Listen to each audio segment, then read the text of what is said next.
તો મિત્રો આજે આપણે જોઈશું કે તમે જીકાસના એડમિશન ફોર્મનું ફૂલ રજિસ્ટ્રેશન કેવી રીતે કરી શકશો. તો ચલો વિડીયોને શરૂ કરીએ. 1 મિનિટની વાતમાં આપનું સ્વાગત છે. મારું નામ છે ફારૂક મંસૂરી. મિત્રો આની પહેલા આપણે ક્વિક રજિસ્ટ્રેશન કેવી રીતે કરવું તેની માહિતી મેળવી હતી અને યુઝરને મને પાસવર્ડ ક્રિએટ કર્યો હતો. તો જો તમે એ વિડીયો જોયો ન હોય તો તમે ઇન્સ્ટાગ્રામ પર જી રિયલ્સરના પેજ પર જાઓ અને તેના રીલ સેક્શનમાં જઈને આ વિડીયોને જોઈ શકો છો. તો નાવ આ વિડીયોમાં આપણે ફૂલ રજિસ્ટ્રેશન કેવી રીતે કરવું તેના વિશે માહિતી મેળવીશું. તો સૌપ્રથમ ગૂગલ પર જઈને સર્ચ કરો realsir.in અને આ realsir વેબસાઇટને ઓપન કરો. ઓપન કર્યા બાદ તમને અહીં એડમિશનનું બેનર જોવા મળશે, તેના પર ક્લિક કરો. ક્લિક કર્યા બાદ અહીં અલગ અલગ કોર્સનું લિસ્ટ જોવા મળશે. તો તમે જે કોર્સમાં એડમિશન મેળવવા માંગતા હોય તે કોર્સને સિલેક્ટ કરો. ફોર એક્ઝામ્પલ મારે બીકોમમાં એડમિશન મેળવવું છે તો અહીંથી હું બીકોમને સિલેક્ટ કરીશ. બીકોમ સિલેક્ટ કર્યા બાદ સ્ક્રોલ ડાઉન કરો અને અહીં લોગિનનું બટન જોવા મળશે. તો તમે અહીં આ લોગિનના બટન પર ક્લિક કરો. ક્લિક કરતાની સાથે જ જીકાસની ઓફિશિયલ વેબસાઇટ ઓપન થઈ જશે. તો આગળની પ્રોસેસ હવે આપણે ચર્ચા કરીશું. તમારી 1 નહીં 2 મિનિટ આપો, કારણ કે આપણે આજે ભરવા જઈ રહ્યા છીએ જીકાસ ફોર્મ,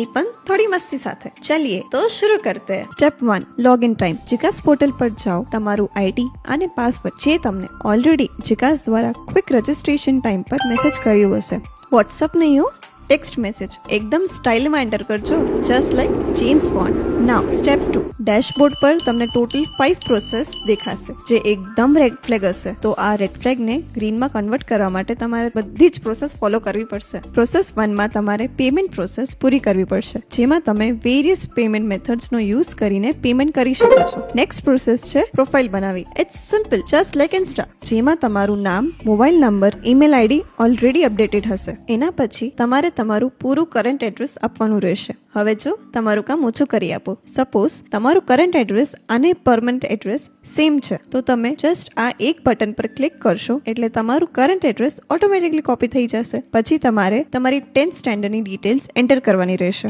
જેમાં 10મું પાસ કરવાનું વર્ષ, મહિનો અને પર્સન્ટેજ જોશે. પછી તમારે તમારો ફ્રેશ ફોટો, સ્નેપચેટ કે ફિલ્ટર વાળો નહીં હો, અને ઓટોગ્રાફ એટલે કે સાઇનનો ફોટો અપડેટ કરવાનું રહેશે. પછી બધી ડિટેલ્સ ચેક કરીને સેવ એન્ડ નેક્સ્ટ પર ક્લિક કરો એટલે એક નવું પેજ ખુલશે. આ પેજમાં તમારે તમારી 12th, ડિપ્લોમા કે ડિગ્રીની ડિટેલ્સ એન્ટર કરવાની રહેશે. હવે અહીંયા પણ તમને જાદુ બતાવું. તમે જસ્ટ તમારું બોર્ડ સિલેક્ટ કરો, પાસિંગ યર, મંથ અને સીટ નંબર એન્ટર કરી ફેચ ડેટા પર ક્લિક કરો એટલે તમારી બધી ડિટેલ્સ ઓટો ફેચ થઈ જશે. જો નથી થતી તો તમારે મેન્યુઅલી એન્ટર કરવી પડશે. પછી જસ્ટ સેવ એન્ડ ક્લિક કરીને નેક્સ્ટ પેજ પર આવી જાઓ. ઓ વાવ, કોંગ્રેચ્યુલેશન્સ, 50% કામ પૂરું. હવે તમને ત્યાં કોટા અને એન્ટ્રન્સ ડિટેલ્સ જોવા મળશે.